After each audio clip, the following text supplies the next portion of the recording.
கட்சிக்குள்ள சரி கட்சியை வந்து ஒரு ஒருங்கிணைக்கணும் அப்படின்னு ஒரு சில வேலைகளை நீங்கள் செய்கிறாங்க, மறைமுகமாக செய்கிறாங்கன்னு சொல்கிறீங்க, அதுக்குள்ளே நம்ம போக வேணாம். ஆனால் மக்கள் மத்தியில் அரசியல் களத்தில் அவங்களுடைய செயல்பாடு தெரியணும் இல்லையா? நிறைய தொண்டர்கள் வந்து இன்றைக்கி போயஸ் கார்டனுக்கு மனு அனுப்பியிருக்காங்க, அதை படிக்கிறாங்க. போயஸ் கார்டனில் வந்து தினந்தோறும் தொண்டர்கள் அம்மாவை சந்திக்கிறாங்க, தினந்தோறும் வந்து அம்மாவோட உரையாடி அம்மா கட்சியினுடைய நிலைமையை பாருங்கம்மா அப்படின்றதெல்லாம் எடுத்து உரைக்கிறாங்க. அதெல்லாம் இருக்குது, நடந்துக்கிட்டு தானே இருக்குது. பயப்படுறாங்களே, பேர் சொல்லவே பயப்படுறாங்களே. அதுதான் சார், அதுதான் அவங்களோட, அதை தான் நம்ம சொல்ல வரோம். இப்போ சின்னம்மா உள்ளே வந்தால் தான் இந்த கட்சி வந்து மறுபடியும் நாம் நிறைய காலகட்டங்களை சொல்லிட்டு வரோம். அதிமுகன்றது இராணுவ கட்டுப்பாடு உள்ள கட்சி. இப்போது சசிகலா அவர்கள் அதிமுகவை இணைப்பதை மட்டும்தான் நோக்கமாக வச்சுருப்பாங்களா, இல்லை ஏதாவது புது கட்சி தொடங்கக்கூடிய எண்ணம் அந்த மாதிரி ஏதாவது இருக்கா? சின்னம்மா வந்து அதிமுக எதிராக எந்த விஷயத்தையும் இன்னை வரைக்கும் பண்ண மாட்டாங்க, பண்ணலை. அந்த ஒரு கட்சியை உருவாக்கணவங்களுக்கு தான் தெரியும் அதனுடைய வழி என்னன்றதுலாம். சின்னம்மா வந்து இந்த கட்சியை வந்து கட்டமைச்சதில் வந்து மிகப்பெரிய பங்கு சின்னம்மாவுக்கு உண்டு. ஆனால் தாவேகாவினுடைய பேனரில் அவர் வச்சிருக்க, அவருடைய அலுவலகத்தில் வைக்கப்பட்டிருக்கிற, கோபிச்செட்டிப்பாளையத்தில் வைக்கப்பட்டிருக்கிற அந்த போர்டில் எம்ஜிஆர் ஜெயலலிதா படங்கள், விஜய் படமெல்லாம் வச்சு அப்படிங்கிற இருக்குது இல்லையா? அதை நீங்கள் எப்படி ஒரு அதிமுக காரராக பார்க்க முடியாது?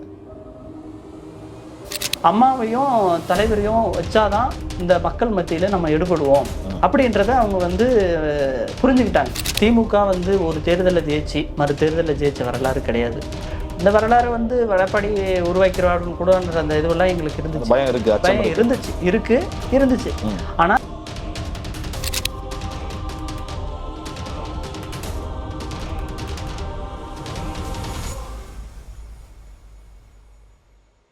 ஜாம்பவான் நேயர்களுக்கு பிரபாகரனின் அன்பு வணக்கம். இன்றைய அரசியல் அரங்கம் நிகழ்ச்சியில் நம்மோடு இணைந்திருக்கக்கூடிய சிறப்பு விருந்தினர் சசிகலாவினுடைய ஆதரவாளர் திரு PRS சக்திவேல் அவர்கள். வணக்கம். வணக்கம். எப்படி இருக்கீங்க? நல்லா இருக்குங்க சார். தமிழக அரசியல் களம் பரபரப்பாக இருக்கிறது. ஒரு பக்கம் செங்கோட்டையன் அவர்கள் தாவேகாவில் இணைகிறாரு, இன்னும் சில தலைவர்கள்லாம் வருவாங்கன்னு சொல்றாங்க. ஒரு பக்கம் திமுக அரசியல் வேலைகளை SIR படிவங்களை ஃபில் பண்றதுன்னு இப்பவே அதனுடைய பணிகளை தொடங்கிட்டாங்க.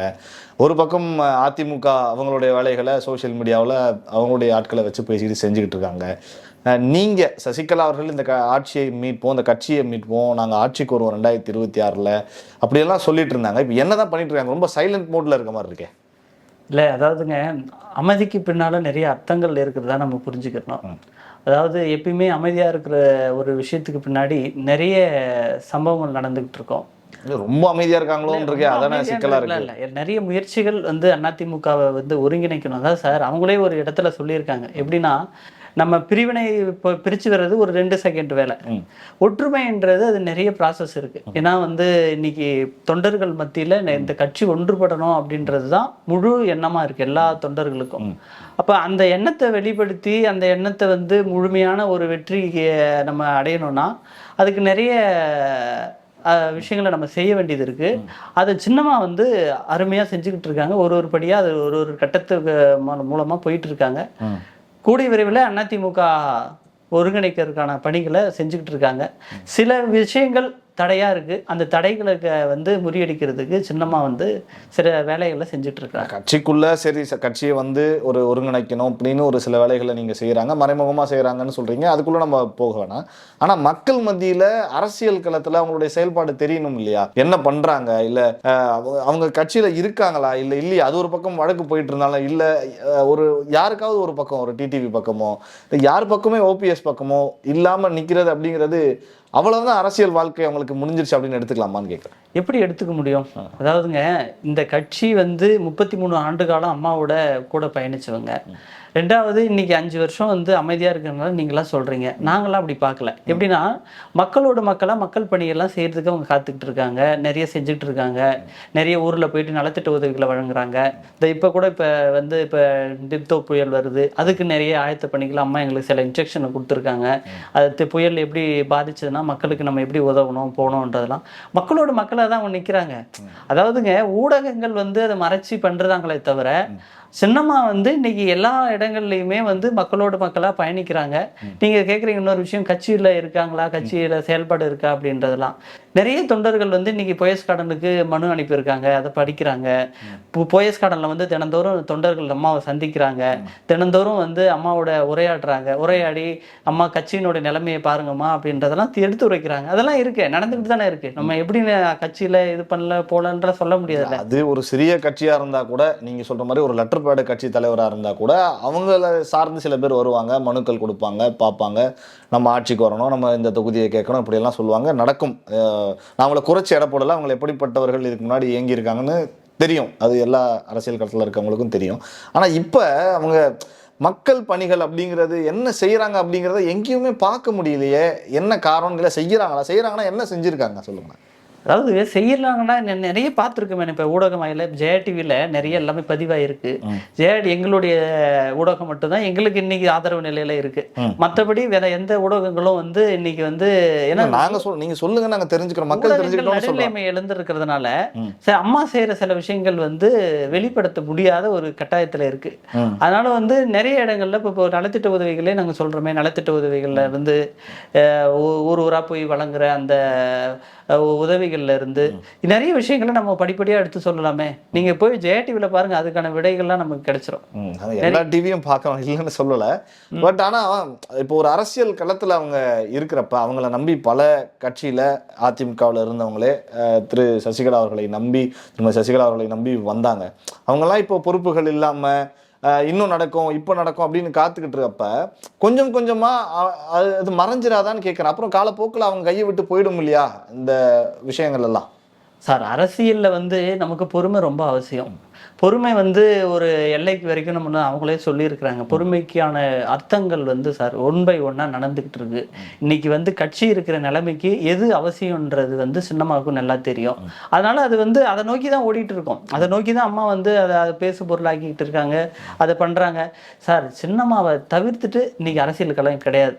நீங்க வேணா இன்னைக்கு இருக்கிற அதிமுக தொண்டர்களை போய் கேளுங்க, சின்னம்மாவை இது இல்லாம ஒரு பயப்படுறாங்களே, பேரு சொல்லவே பயப்படுறாங்களே. அதுதான் சார், அதுதான் அவங்களோட, அதுதான் நம்ம சொல்ல வரோம். இப்ப சின்னம்மா உள்ள வந்தாதான் இந்த கட்சி வந்து மறுபடியும் நாம நிறைய காலகட்டங்களை சொல்லிட்டு வரோம்.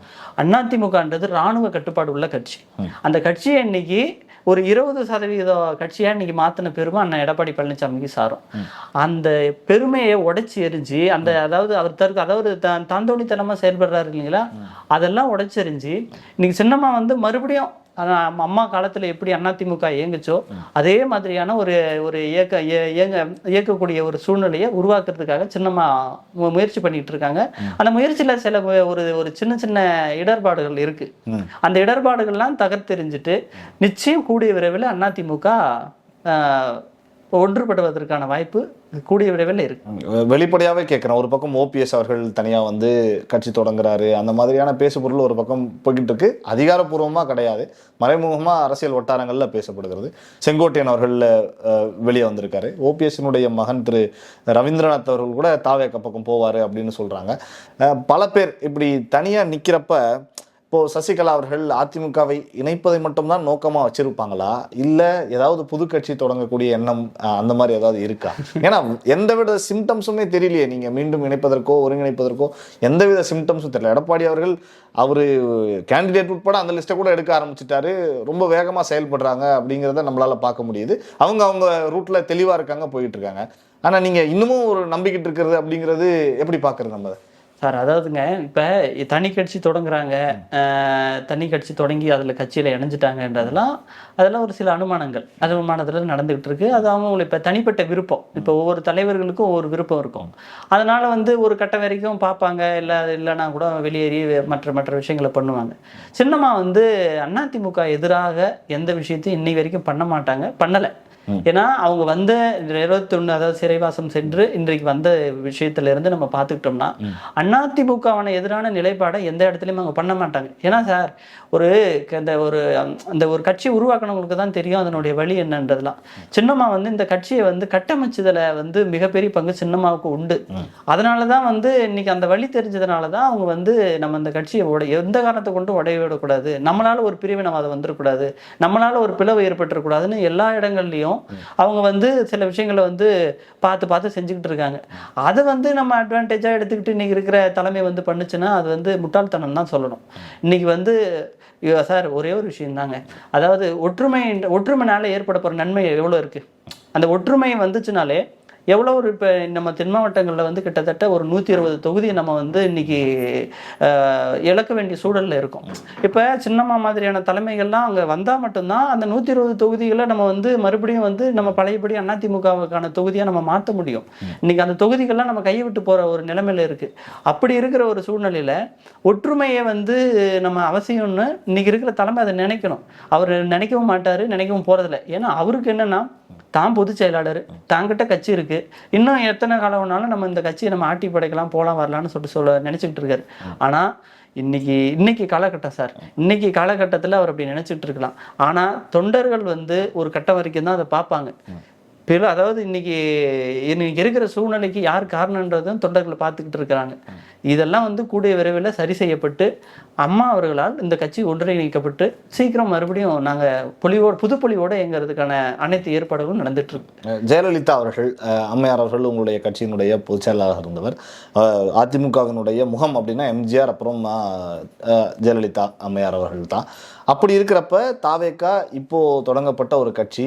செங்கோட்டையன் அவர்கள் போகிறப்ப அவங்களுடைய பற்றின் பால் பேக்கெட்டில் ஃபோட்டோ வச்சிருக்கிறதுல பிரச்சனை இல்லை. ஆனால் தாவேகாவினுடைய பேனரில் அவர் வச்சிருக்க, அவருடைய அலுவலகத்தில் வைக்கப்பட்டிருக்கிற, கோபிச்செட்டிப்பாளையத்தில் வைக்கப்பட்டிருக்கிற அந்த போர்டில் எம்ஜிஆர், ஜெயலலிதா படங்கள், விஜய் படமெல்லாம் வச்சு அப்படிங்கிறது இருக்குது இல்லையா? அதை நீங்கள் எப்படி ஒரு அதிமுக காரராக பார்க்க முடியாது? அதாவதுங்க சார், மானசீக தலைவர்கள்னா அவங்க சில விஷயங்களை வந்து அவர் ஒரு தலைவர்கள் பட்டியலை போட்டு அவர் வச்சிருந்தாரு.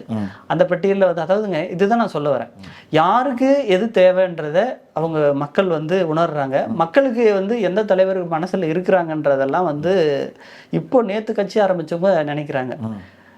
50 வருஷம் வந்து 52வது வருஷத்துல நம்ம இருக்கோம். அதிமுக தொடங்கி 52வது வருஷத்துல அதிமுகனுடைய இயக்கம் ஒன்று ஓடிட்டு இருக்கு.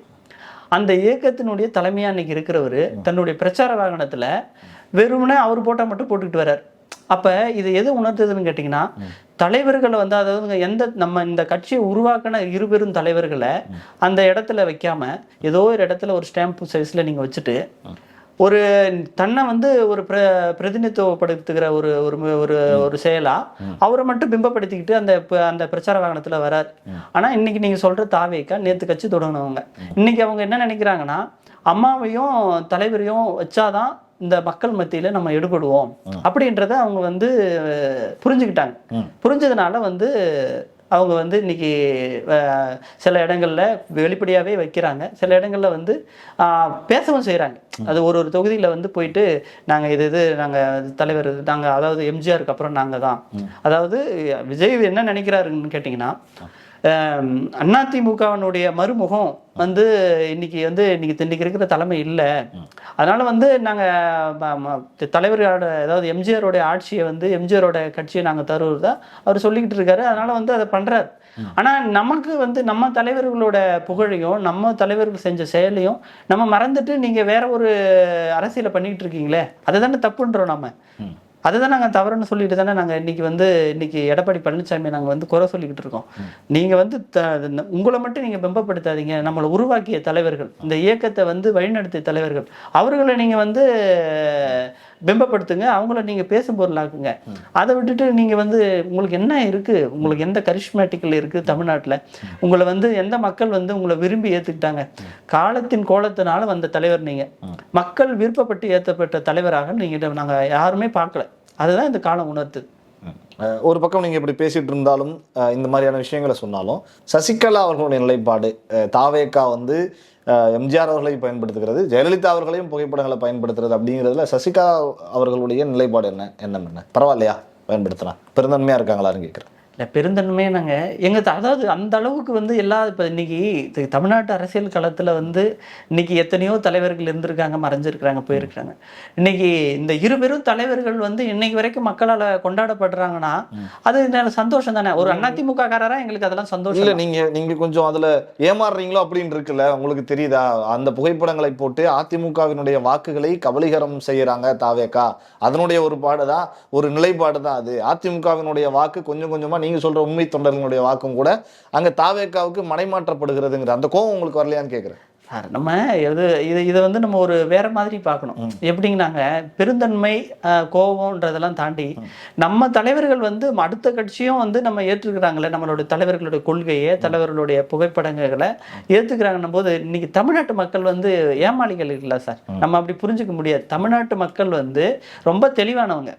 தெளிவான விஷயங்களை தெளிவான முடிவு எடுத்து தெளிவாக மக்கள் வந்து அதுக்கான இது எல்லா வெற்றிகளும் கொடுக்கக்கூடியவங்க. அதனால வந்து நம்ம தமிழ்நாடு மக்களை நம்ம அவ்வளோ எளிதெல்லாம் நம்ம இது பண்ண வேண்டாம். தமிழ்நாட்டு மக்களுக்கு தெரியும் புரட்சி தலைவருடைய கொள்கையும் புரட்சி தலைவி அம்மாவுடைய கொள்கையும் எந்த கட்சி வந்து இன்னைக்கு இப்போ கடைபிடிக்குது, அவங்க ஆட்சியை யார் தருவாங்க, அவங்களுடைய அந்த அந்த செயல்பாடுகள்லாம் யார் மறுபடியும் அதை புத்துணர்ச்சியோட கொடுப்பாங்கன்றத தமிழ்நாட்டு மக்களுக்கு தெரியும். அதனால நம்ம அதை பற்றி கவலைப்பட வேண்டிய அவசியம் இல்லை. கடந்த காலங்களில் அதிமுக ஆட்சியில் எடப்பாடி பழனிசாமி அவர்கள் இருந்தப்பவும் சரி, அம்மையார் ஜெயலலிதா அவர்கள் முதல்வராக இருந்தப்பவும் சரி, இந்த மாதிரியான மழை காலங்களில், குறிப்பாக புயல் காலங்களில் முன்னெச்சரிக்கை நடவடிக்கைகள் அதெல்லாம் பார்த்துருக்கோம். சில எக்ஸம்ஷன், செம்பரம்பாக்கம் ஏரி திறப்பு, சில இஷ்யூஸ்லாம் ஒரு பக்கம் அதிமுக தரப்பில் இருந்தாலும் இந்த 5 ஆண்டுகளில் ஓரிரு புயல்களை திமுக சந்தித்திருக்கிறது. இப்போது புயலினுடைய தாக்கத்தை நம்ம பார்த்துக்கிட்டு இருக்கோம். எப்படி கையாளுறாங்க முன்னெச்சரிக்கை நடவடிக்கைகளை திமுக? சார் அதாவதுங்க, இது ஊடகங்களில் தான் அதை பற்றி பேசிக்கிட்டு இருக்காங்க. நீங்கள் போய் களத்தில் நின்று பாருங்க, எந்த இடத்துலையுமே எந்த விதமான முன்னெச்சரிக்கை நடவடிக்கைகளும் கிடையாது. எல்லாம் ஊடகங்களில் ஒரு மந்திரி இப்படி பண்ணுறாரு, ஒரு மந்திரி இப்படி செஞ்சுக்கிட்டு இருக்காரு, அரசாங்கம் இப்படி செயல்படுது அப்படின்றத ஊடகங்கள் தான் சொல்லிக்கிட்டு இருக்கு. களத்தில் வந்து எந்த ஒரு வேலையும் நடக்கலை. ஏன்னா அந்த அளவுக்கு வந்து இன்னைக்கு ஒரு பெரிய புயல் வருதுன்னு வானிலை ஆய்வு மையம் வந்து நம்மளை அறிவுறுத்துறாங்க. அந்த அறிவுறுத்தல் பேரில் நீங்கள் சில விஷயங்களை செய்யணும். போய் களத்தில் நின்று களத்தில் என்னென்ன தேவை, இந்த மாவட்டத்தில் எந்த பாதிப்பு வரும், இந்தந்த இடங்கள்ல இந்த பகுதியில் என்னென்ன பிரச்சனைகளை சந்திப்பாங்க. ஏன்னா ஒரு நம்மளுக்கு முன்னுதாரணமாக சில விஷயங்கள் இருக்கு. அதெல்லாம் நம்ம எடுத்துக்கிட்டு இன்னைக்கு இருக்கிற அந்த விஷயங்கள்லாம் பார்க்கலாம். களத்துக்கு போறாங்கல்ல, இரவு 12 மணினா கூட துணை முதல்வர் போறாருங்கிறாங்க. அவங்க எம்எல்ஏக்கள் போறாங்க. நாடக கம்பெனி நைட்டில் போவாங்க, ஒரு போட்டோ எடுப்பாங்க, வீடியோ எடுப்பாங்க, அதெல்லாம் எடுத்துட்டு அப்படியே வந்துருவாங்க. களத்துல எதுவும் வேலை நடக்காது சார். நீங்க வேணா போய் பாருங்க. இப்ப இந்த புயல் வந்துட்டு போகட்டும், நம்ம இப்போ இது மறுபடியும் உட்காந்து பேசுவோம். எந்தெந்த இடத்துல எந்தெந்த நடவடிக்கை எடுத்தாங்க, எந்தெந்த நடவடிக்கை எடுக்காததுனால இந்த பிரச்சனைகள்லாம் மக்கள் சந்திக்கிறாங்கன்றது மறுபடியும் உட்காந்து பேசலாம். ஏன்னா இந்த முன்னெச்சரிக்கை நடவடிக்கைகளை எடுக்கிறதுக்கோ இல்லை வேற ஏதாவது தமிழ்நாட்டு மக்களுக்கு தேவையான பிரச்சனைகளை பற்றி ஏதாவது யோசிக்கிறதுக்கோ இந்த இப்போ இருக்கிற அரசாங்கத்துக்கு எந்த கவலையும் கிடையாது. அவங்க வந்து இன்னைக்கு ஆளுங்கட்சியாக இருக்கிறாங்க. அவங்க மகனை வந்து மறுபடியும் வந்து பெரிய பொறுப்புக்கு வர வைக்கணும். அதனால வந்து நான் ஒரு கார்ப்பரேட் கம்பெனி என்ன நினைக்கும், அவங்களுக்கு தேவையான விஷயங்களை செய்வாங்க. அதை வந்து ஊடகங்கள் மூலமாக அவங்க செஞ்சுக்கிட்டு இருக்காங்க. அதுதான் இன்னைக்கு வந்து அவங்களுடைய செயல்பாடாக இருக்குது. மற்றபடி களத்தில் போய் நின்று செஞ்சு இன்னைக்கு இருக்கிற புயலுக்கோ இல்லை வேற விஷயத்துக்கோ அவங்க செய்கிறதா மக்கள் பார்க்கல. வரக்கூடிய தேர்தல் நெருங்கிடுச்சு. அதற்கான வேலைகள்லாம் இப்போவே ஸ்டார்ட் பண்ணிட்டாங்க. எஸ்ஆர் படிவங்கள் ஒரு பக்கம் வாக்காளர்களுடைய சரிபார்ப்புலாம் நடந்துக்கிட்டு இருக்கு. இந்த தேர்தலில் மீண்டும் 200க்கும் மேற்பட்ட இடங்களை திமுகவினுடைய கூட்டணி பெறுவாங்க அப்படின்னு அவங்க கூட்டணியில் உறுதியாக இருக்காங்க, உறுதியாக சொல்கிறாங்க. உங்களுடைய நிலைப்பாடு என்ன, உங்களுடைய பார்வை என்ன இந்த விஷயத்தில்? உங்களோட நிலைப்பாடு சார், அதாவதுங்க அதிமுக, அதாவது திமுக வந்து ஒரு தேர்தலில் ஜெயிச்சு மறு தேர்தலில் ஜெயிச்ச வரலாறு கிடையாது.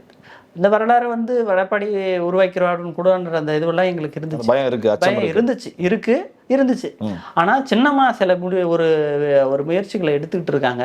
அந்த முயற்சி வெற்றி பெறுமே. ஆனால் என்ன முயற்சி தான் நீங்க சொல்ல மாட்டீங்க. 3 மாசம் தான் சார் இருக்கு, எலெக்ஷன் வந்துரும். பொறுத்திருந்து பாருங்க சார். அரசியல்ல எதுவும் நடக்கலாம், இன்னைக்கு இல்ல நாளைக்கு இல்ல, எது வேணாலும் நடக்கலாம். அரசியல்ல எந்த நேரத்துல எது வேணாலும் நடக்கலாம். சில முயற்சிகளை நம்ம வெளிப்படையா சொல்லலாம், சில முயற்சிகளை சொல்ல முடியாத ஒரு சூழல். அதனால அந்த முயற்சிகள் நடைபெற்று கொண்டு இருக்கிறது. அந்த முயற்சிகள்லாம் நடக்குமே. ஆனால் நிச்சயமா 210 தொகுதியில அதிமுக வந்து வெற்றி பெறுவதற்கான அத்தனை சாத்தியக்கூறு இருக்கு.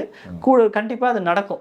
அதனால வந்து தமிழ்நாட்டு மக்களுக்கு வந்து நல்லாட்சி தருவதில் அதிமுகவை முந்தி அடிக்கிறதுக்கு எந்த கட்சியும் கிடையாது. அந்த ஒரு விஷயத்தை அதிமுகவை தான் செய்யும். அதிமுக நிச்சயமா வெற்றி பெறும். பார்ப்போம். ஒரு பக்கம் திமுக நாங்கள் 200க்கும் மேற்பட்ட இடங்களில் ஜெயிப்போன்றாங்க, நீங்கள் 210ன்றீங்க. ஒரு பக்கம் தாவேக்கா 2026 ஆட்சி பிடிக்குங்கிறாங்க.